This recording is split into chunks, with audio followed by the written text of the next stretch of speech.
Powerful earthquake strikes Sulawesi, Indonesia. Strong magnitude 6.2 earthquake rocks Sulawesi, Indonesia today.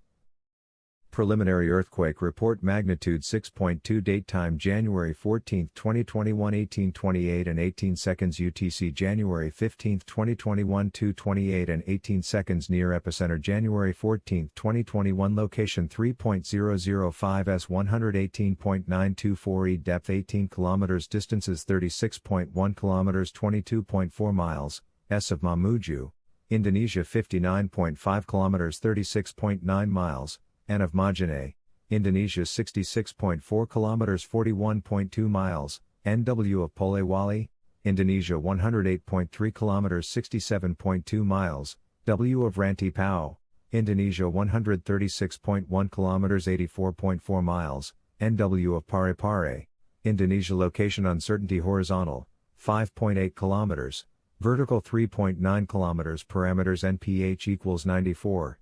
Min equals 240.2 km, RMSS equals 1.28 seconds, GP equals 38 degrees. No immediate reports of casualties or damages were received so far. Note: tsunami warning issued as of the time of this report.